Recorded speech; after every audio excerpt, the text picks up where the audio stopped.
Hey everybody, this is Abby from Realistic Kitchen and Gardens.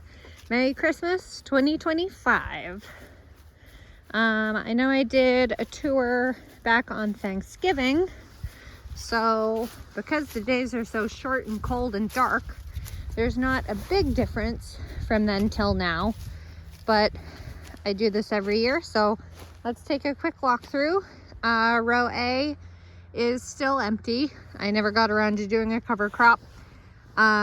This is a squash row this coming year, so hopefully it won't be too bad to dig this grass out and get there. I'm so thankful I put these covers down on the ground. It really helps keep the grass from growing crazy. Believe it or not, it will keep growing over winter, so there's that to be helpful. This cover crop is the groundbreaker mix, radishes, field peas, and hairy vetch. I still haven't seen any hairy vetch, but here's the field peas, and here are the radishes. I don't really want to grab any in case they're soft and mushy, but it's 46 degrees today. Yeah, they're kind of mushy, but this is a variety of daikon radish. They burrow down with their great big deep roots. I kind of want to pull one out just to show you how big they get. So nice big roots. And as they freeze, they'll get killed by the freezing temperature and break down. So they'll provide that material into the ground, and the space that they were in will help prepare for the following year, aeration, water penetration, all that. So that was half the row, and the other half was broccoli, blue ribbon broccoli. I was silly in how I cut this. I really shouldn't have cut it like that, or I should have cut it and like done wax or something to it just to help it be protected from the cold and the wet and all that, because that's soft and breaking down. Most of the brassicas now have gotten, because it got down to 3 degrees the other night, probably between Thanksgiving and Christmas, it got down to 3 degrees, which is awful cold. I mean, we have clay soil that will insulate a decent amount, but because it got so cold, and I don't cover, I just don't have time for that, they got pretty severely damaged, if not completely. Like, there's some pieces that are definitely edible. Like this is a good edible piece, but it's only as big as my thumb. So, you know, is it worth digging through all these rotting plants to get a couple edible pieces, you know? So, and even then they're side shoots. They're not the main shoots, which I obviously have harvested. You can see the rotting stem from the main stalk. These ones aren't bad. So that's row B. Row C is empty from the okra and the peppers, mostly the okra carcasses though. The stumps are in the ground. These will be onions in the spring, so they're pretty shallow rooted. I don't have to fight my way through all that, luckily, but they're just carcasses. I'm curious to see if these pods will break open in the spring and throw seeds everywhere, and if the okra will germinate. I'm assuming not, because it's not, like, it does get decently hot here for okra to be happy about, but I don't think it will be that happy about it. This section does have, this was where the celery was, the last like third of the row, and I put a green manure mix down pretty late, so some of it's germinated. I don't even know what that's supposed to be. I don't recognize it off the top of my head, but that doesn't really mean anything. I feel like I should, but I can't place it. Brassicas, you can see some radishes. Maybe that's what that, no, that definitely isn't a radish. Well, anyway, field peas. I thought I saw some red clover. There's rye in here, which just looks like grass. And you can even see a pea. There's the pea pod, and here's the pea plant. Maybe that's a really young hairy vetch. This, maybe. I don't know. I'm kind of baffled by what that is. It's probably something super obvious and I'm just baby brained and can't think of it. The garlic is doing pretty well. Even though it's been really cold, it's still, I'm gonna say above ground, which is a little bit odd. Usually the green dies off in the cold and then the bulb goes dormant and the greens will come back up after. But this is a soft neck Inchilium red. I'm probably not saying that right. Here's my lemon balm. Excuse me, it's not coming up through the ground. Lemon balm is frost tender like the leaves are, but the roots will live well on. Silver white garlic. There's a couple fronds of it here. That's a triple. That's not good. I like singles. Triples are not encouraging. There's some nice thick stalks too. And then Lors, which is another soft neck. And I can't find the tag, but I think this is Nootka Rose. The tag is probably under some of this straw, which is just insulating. Not very well, but it is insulating. And then the first of the hardnecks, Ivan, also above ground. All these hardnecks I kept, so you can see the frost damage on this little bit of Ivan stem. It's translucent where it normally will be nice and green, like that dark green that these guys are. So this oddly got frost damage, but other pieces haven't. Weird. Ivan I grew last year and kept back. Adonai I've kept for a few years. Looks like Adonai is all underground. I don't see any shoots for Adonai. Metici was a new variety I grew this year of hardneck. I don't see any sprouts from them either. And this is a fairly shallow section of straw. I don't see, oh, there's a little shoot. There's another hardneck in here and I'll be damned if I'll remember that one. I did see a few shoots of it though. Oh, here's the tag, look at that. Huzzah! Georgian crystal. I decided to keep Georgian crystal. There must be another variety in there. I can't think of what it would be though. But, and then this right here past the thing is all miscellany soft neck extra pieces. So God knows what that'll be like. Here's a zinnia head that just fell off and attacked me. Haha. But that's the seed. Even though it looks like dried petals, it's the seed. Zinnias are, a lot of flower seeds look like that. They don't look like actual seeds like sunflower seeds. And then, what letter am I on? E, row E. This was where the straw flower was, which is still holding on. Looks ratty, but still holding on. Very muted color, but doesn't seem to care about the cold. Not really. Whoops, that little piece just came off. Straw flower, cherry queen zinnia. I can't think of what else. The lavender's still in the ground doing fine. This I think is Munstead. Hidcote's in the middle. And this is Provence. Provence looks like it's doing pretty well. I wanted to leave all this lavender like unpruned and see how they do. Hidcote doesn't look too bad. Excuse me, my thing.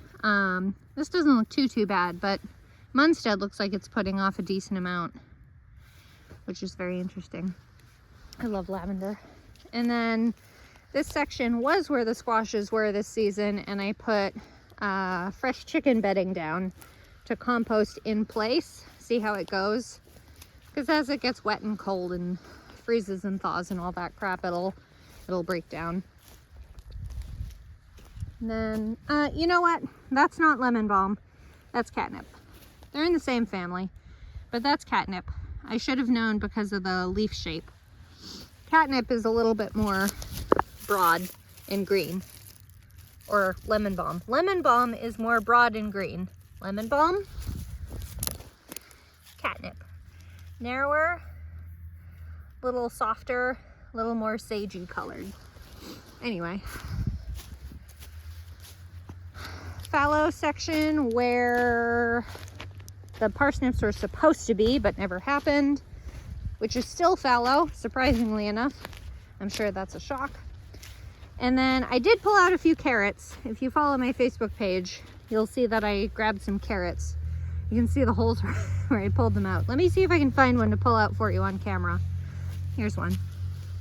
So the greens die back pretty harshly, but the ground insulates them pretty well. And the ground is nice and moist. That one's kind of short, but these are all Bolero Nantes. Here's two more. I love pulling carrots. I think it's really addictive. What do we got? A decent one. Huzzah! All right, we're not spending all video pulling carrots. Don't start, Abby. And whatever this allium is, I think it's probably a shallot from last overwintering spring, fall, spring. 2024 fall planted into 2025 spring. Missed it, dormant underground. And then I never got around to getting them, and here they are now. So, I don't even remember what variety of, you can see all these carrots I left in here, because they store really well in the ground, and they will keep growing. That one even lost its greenery completely. And then kicking myself in the butt now, because this is red burgundy sprouting broccoli from Gurney's, one of my favorite varieties for a winter growing crop. And they were gorgeous before Thanksgiving, and I never got around to harvesting them, and now they're ruined. I mean, that's soft and mushy and rotten. You can see that decomposing. Like I didn't harvest it soon enough, and now I'm losing them. So I'm not very happy with myself for doing that. That's completely on me. That's a wasted crop, and I'm mad about it. But c'est la vie. And since I didn't harvest from them, the plants don't feel that they need to keep producing. So they're just kind of dying off now. So, bah humbug.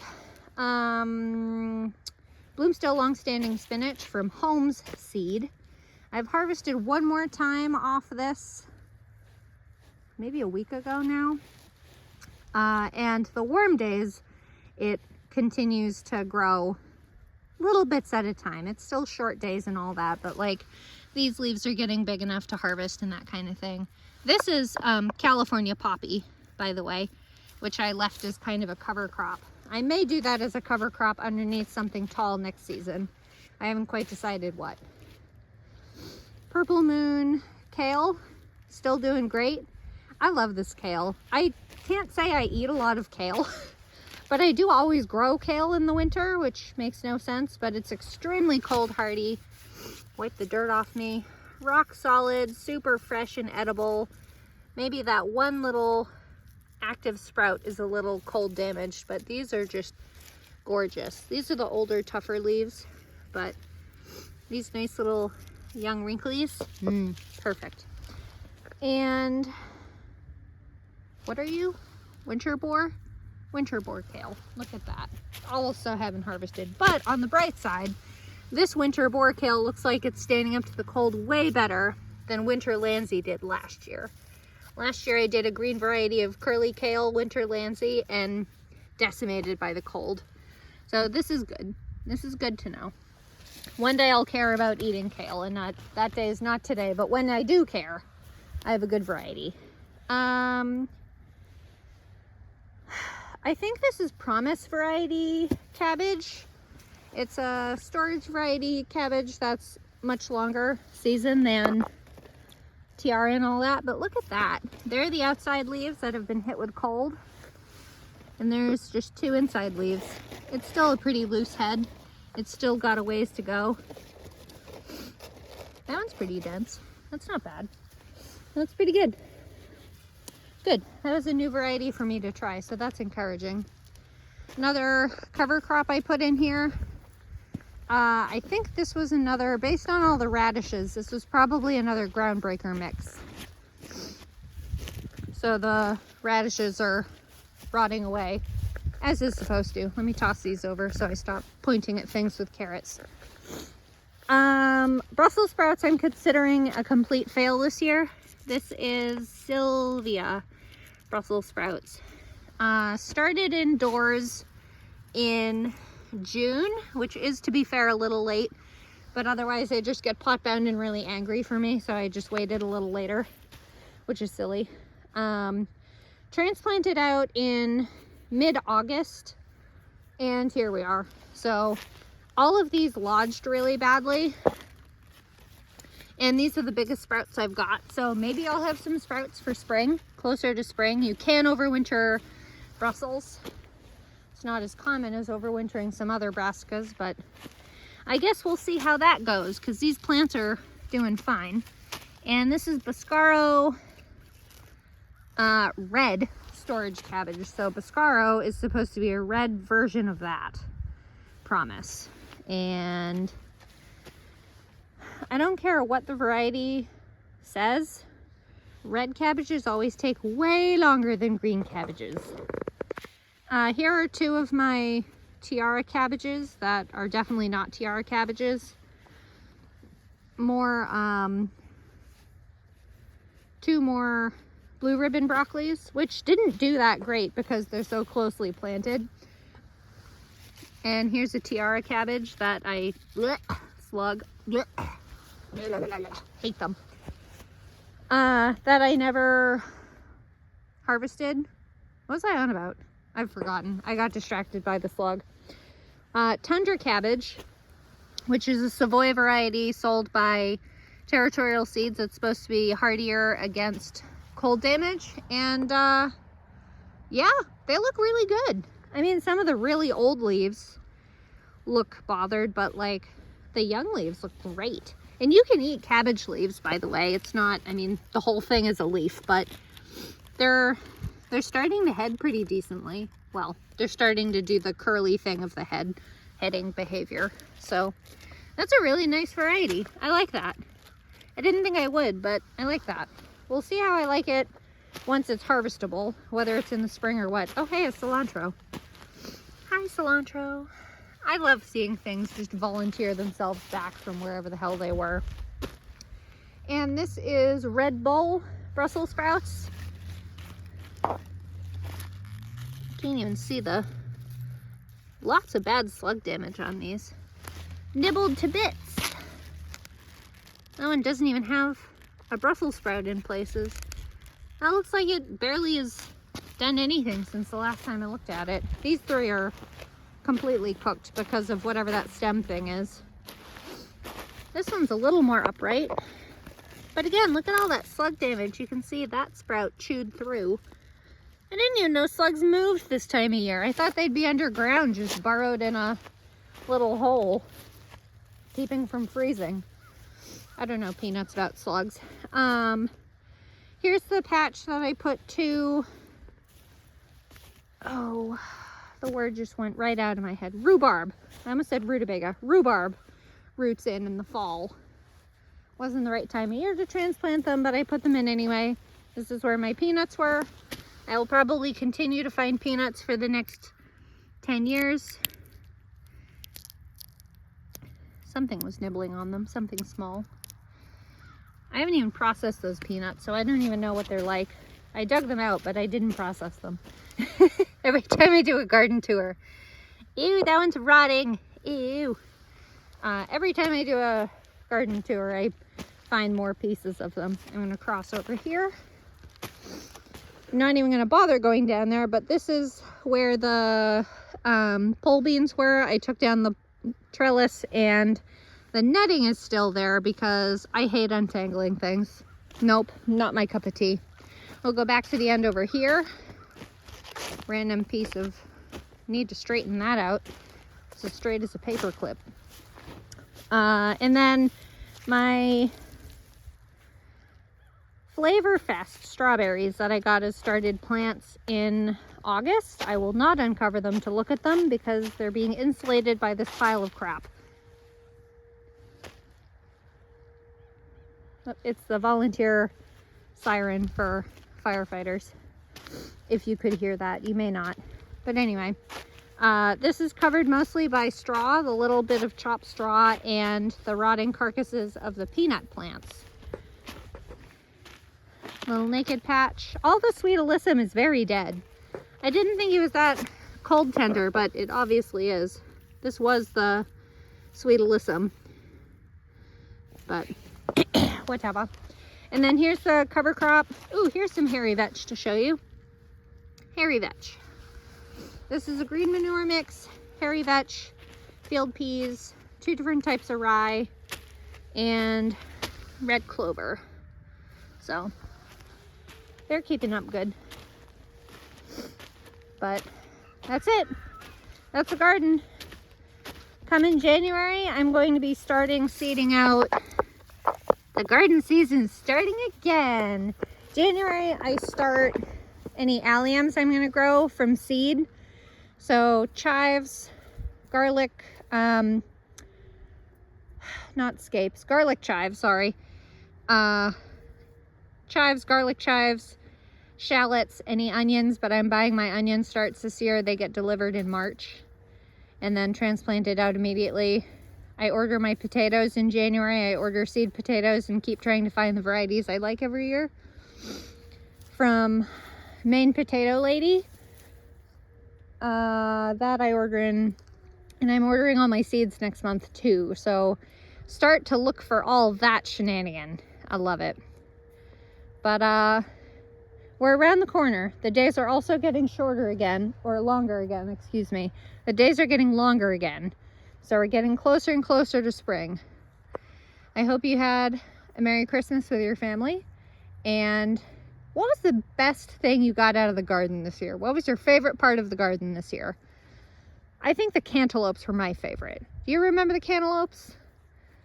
All right, if you like this kind of stuff, please like, comment, and subscribe for more, and follow along my Facebook page, Realistic Kitchen and Gardens, for more daily shenanigans. Thanks, bye.